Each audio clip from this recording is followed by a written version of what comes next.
Welcome. Well, you're at home with Jim and Joy, and you are an important part of our EWTN family. And we're so delighted to be a part of the EWTN family, and we're delighted that you have welcomed us into your home.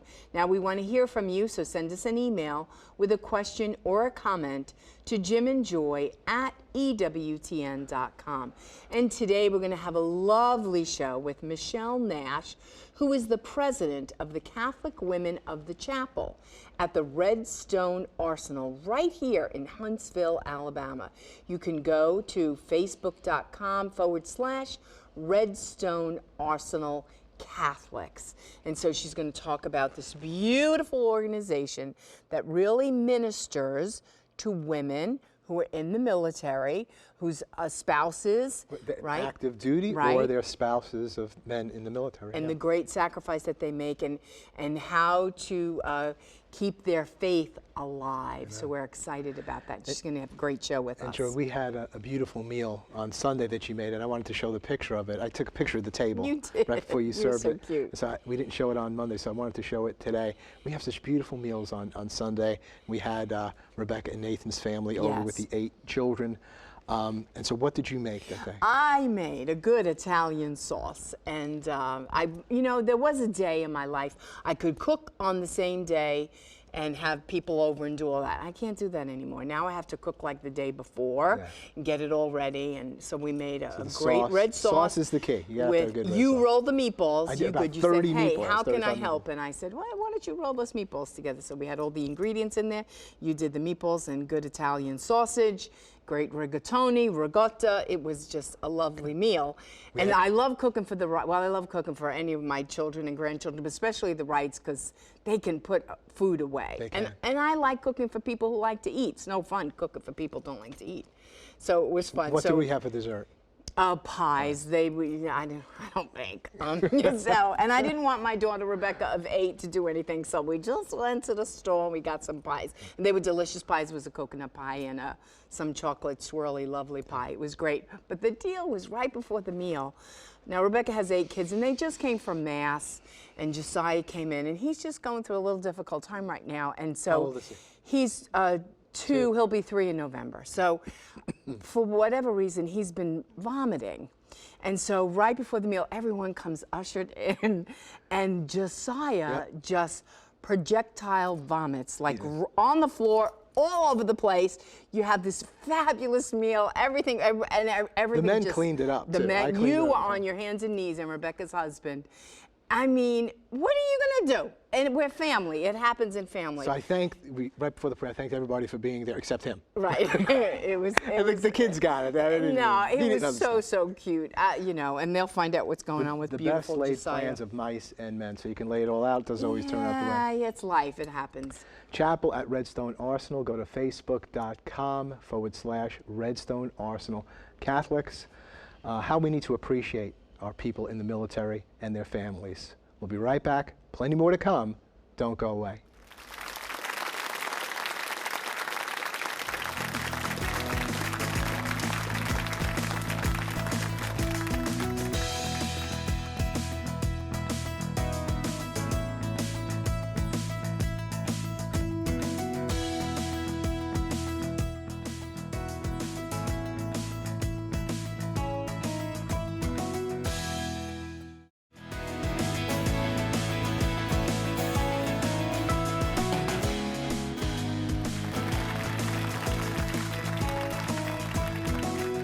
Well, you're at home with Jim and Joy, and today our beautiful guest is Michelle Nash. Now, she is president of the Catholic Women of the Chapel at the Redstone Arsenal in Huntsville, Alabama. You can go and get in touch with them, facebook.com/Redstone Arsenal Catholics, because people in the military are of faith when they join up, and they need ways to plug in so that they continue on their faith journey. And you have a beautiful ministry. But first, I want you to tell our family at home a little bit about beautiful Michelle, where you were born, and your husband, and your whirlwind of a life. Okay, well, I'm going to condense it very short. I was born in Burlingame, California, not growing up in a military family, having military relatives. My grandfather was a World War vet, my uncles and several other great uncles served, but I was not familiar with the military life, and met my husband in El Paso, Texas, because that's where I spent probably 17 years of my life. And my husband was stationed at Fort Bliss, and he and I met there, and we got engaged, and then we got married in Kentucky. Oh, so I can already see where my life was kind of going with him.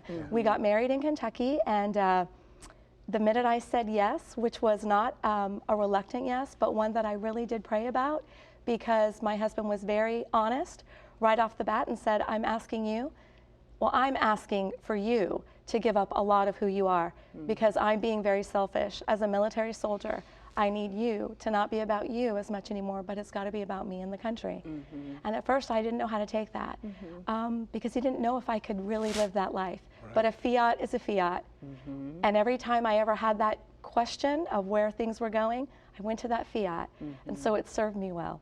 But moving in that direction, we have 4 beautiful kids, 4 young adults, and now I'm a Blue Star mom, meaning not just a military spouse, but my son is currently in Iraq, due home on October 8th, God willing, and keeps us on our knees a lot. Yes. Thank you for your generations of service to our nation. It's a generation privilege. to generation. Well, we are so blessed, and it's one of the key reasons why we wanted to have you on and to learn more about, is it CWOC? Yes, Catholic Women of the Chapel. So Catholic Women of the Chapel organizations we have 220 military installations. We all fall under the... Now, can I just ask you, you mentioned one of the forts. Was it Fort Bliss? Yes. That's an interesting name. I know. Sounds like everybody wants to be in Fort Bliss instead of Rensselaer. Well, there's a lot of other places we want to go. I'm sorry to bring that up, but it was No, but it is, you know what, for me, it was Fort Bliss, because I met my husband. Oh, so I just want to say there it was you go. Fort Bliss. But having said that, we have 220 military installations across the world, and we fall under the Archdiocese for Military Services with Archbishop Rolio, and we have several other auxiliary bishops that serve those regions. But I love to say this about all of our military installations.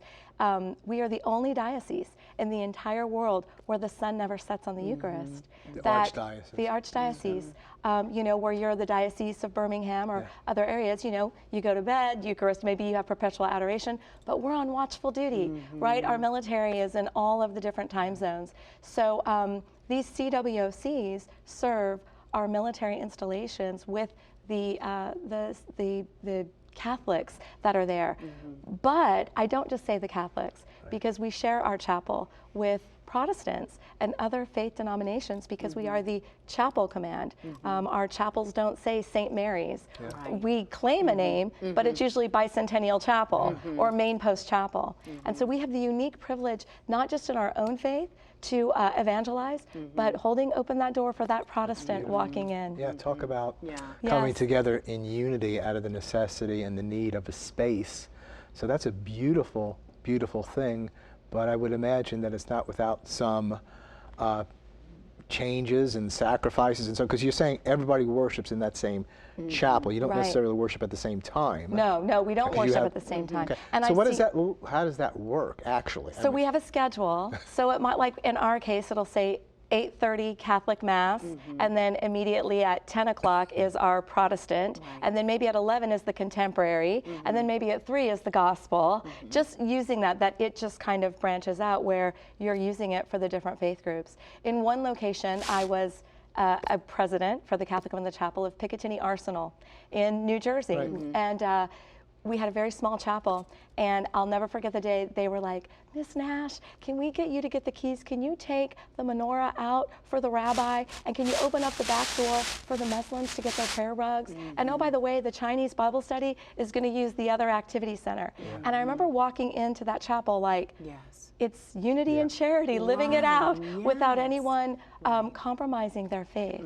But that's America. It is America. That is America, right? But yet of one accord in defending our nation. It's true. One accord defending the nation, recognition of the sanctity and dignity of the human person, recognition of free will, and that there is religious freedom without compromising. So nobody's asking to compromise. No. If you believe this is the true expression, you believe this is, but the deal is like, we are, generally speaking, the children of God, and we have to respect one another. That's I remember when my babies were little babies, so to speak, and we came out of one chapel and they were talking with their little friends that were Protestant, because we live in the same neighborhoods, right? Pray together, play together, all of it. And this one little boy goes, "What church do you go to?" And my son said, "Oh, Old Forge." And he goes, "Yeah, we're just all Old Forge chapel people." There wasn't even like a church thing. It's we're the chapel people. So Catholic Women of the Chapel. Yeah. So that's who we are. And we really, the mission statement is to be the visible presence to serve as Christ. And then we do that through service and leadership and spirituality. But it's super important for our Archbishop to have formed Catholic Women of the Chapel, because you are having conversations with multiple denominations, and it can be very easy to be swayed when the Protestant Women of the Chapel, our sisters do a great job with 135 women that walk in the door in their themes and their tables, and our Catholic Women of the Chapel may have 25 ladies, and we're pulling together all of our stuff, and you can kind of get defeated by numbers. And I've learned as a Catholic Woman of the Chapel, we don't count sheep, we feed sheep. And it's really, as a Catholic Woman of the Chapel and serving our priests, you show up, and most St. Mary's and St. Patrick's, you get a paid staff helping your priests. Right. You get who you get. Yes. Just pause. We look forward to hearing so much more about this. We're going to take a break. There's plenty more to come. Go to facebook.com/Redstone Arsenal Catholics. We'll be right back. Don't go away.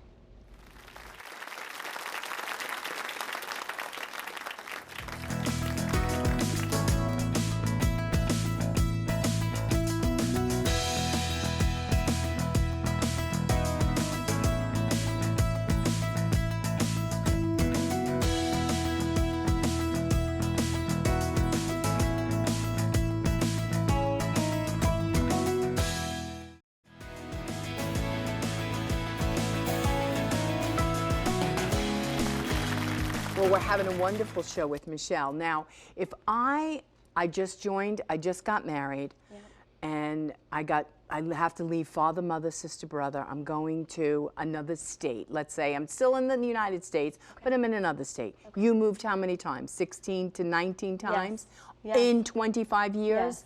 Do you see the sacrifice? Yes. I mean, Yeah, she that's does. unbelievable. Yes. And sometimes in the civilian world, we just don't get that. Right. So a young bride comes in, Yes. and she's trying to find her way, Right. right? Right. And she wants to go to church because Jesus is going to be the constant in this storm that Right. she's now going through.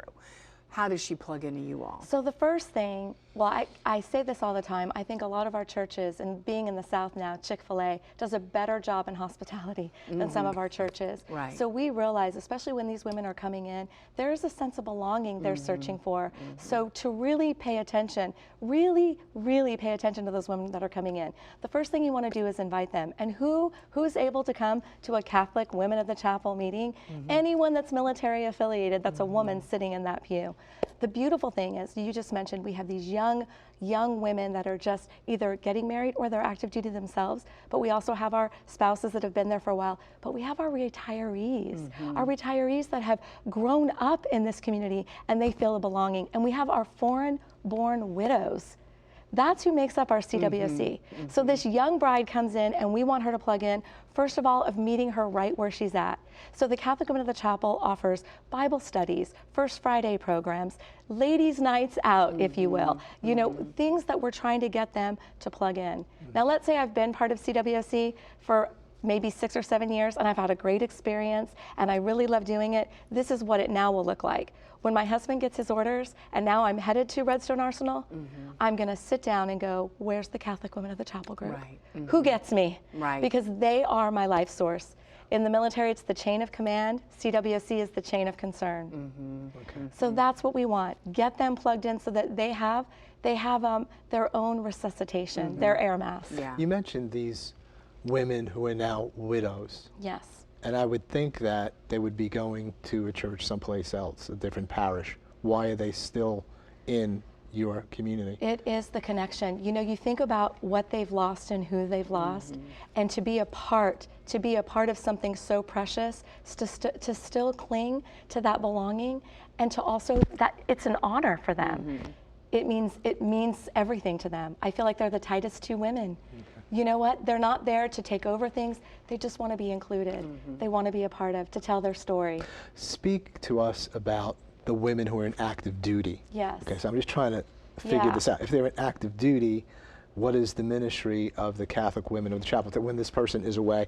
I guess you might have single women that are in active duty, then you got married, their husbands and families. How does that? That's our struggle, Jim and Joy, to be honest with you. That is our struggle, because our Catholic women of the chapel groups tend to be very heavy with married moms.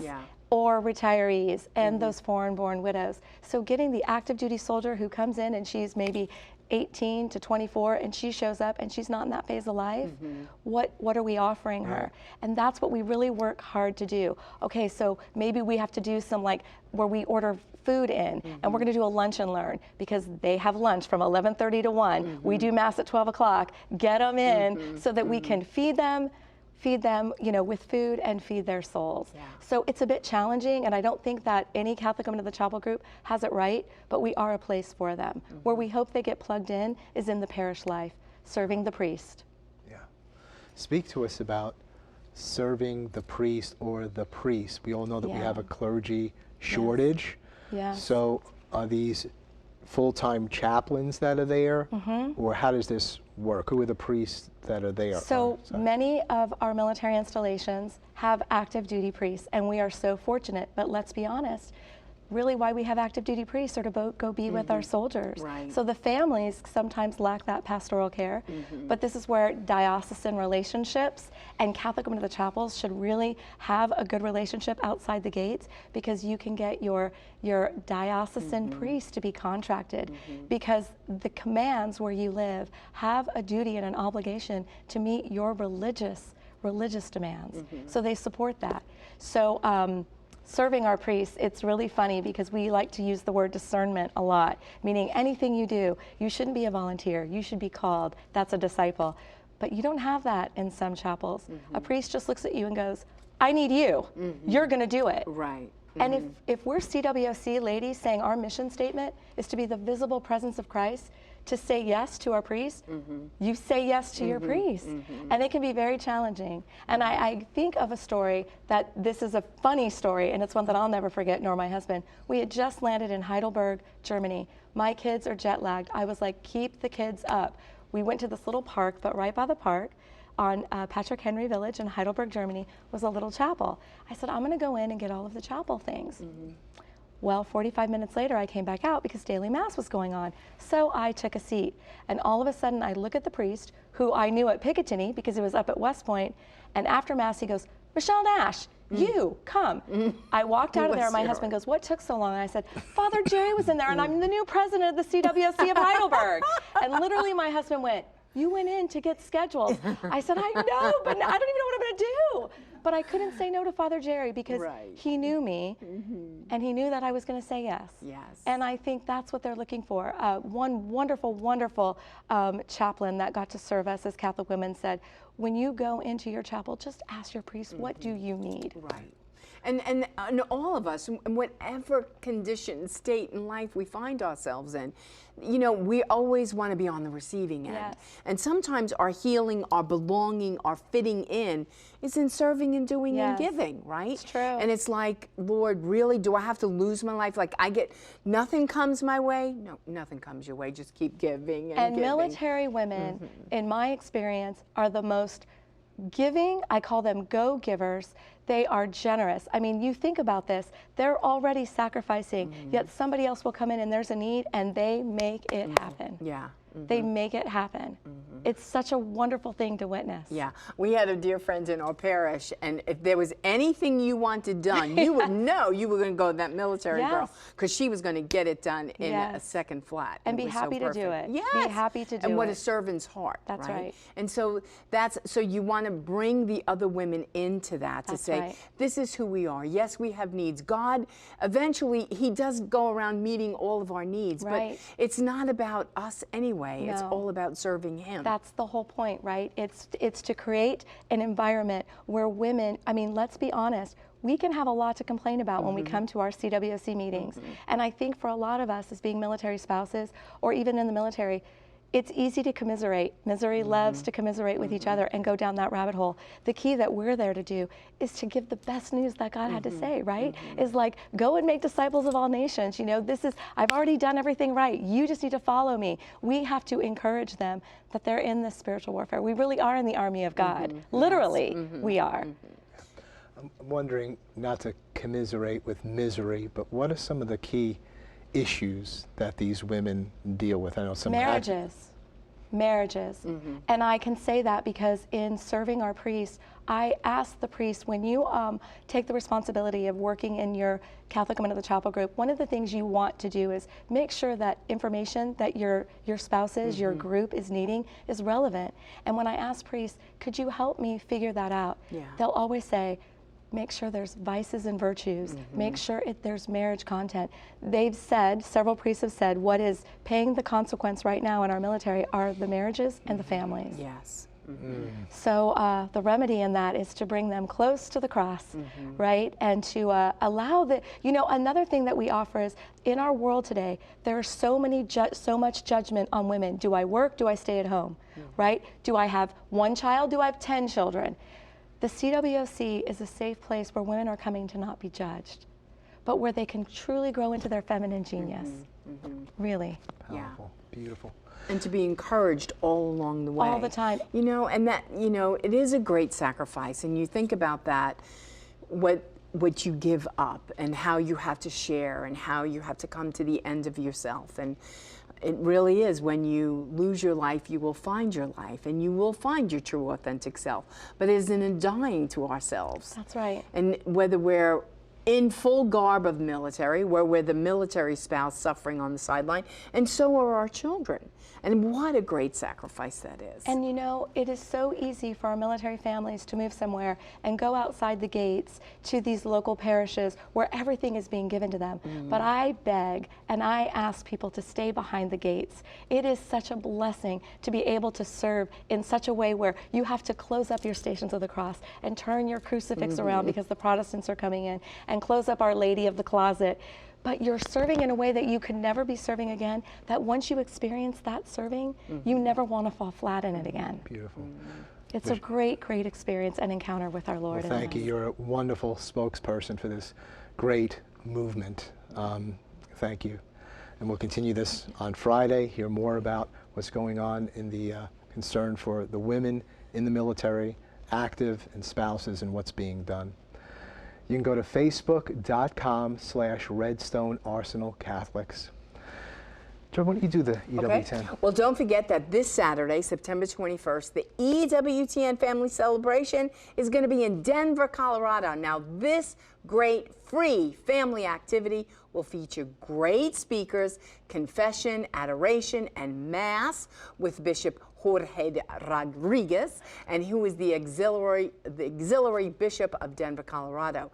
Go to EWTN.com/family celebration for more information. You don't want to miss it. If you're near the area, show up. It's going to be a great time. And let's pray for our military families, and let's pray for wars to cease and peace in this world. God bless you and all of your loved ones. Keep it on EWTN. You're an important part of this family. You're always at home with Jim and with Joy. Bye now.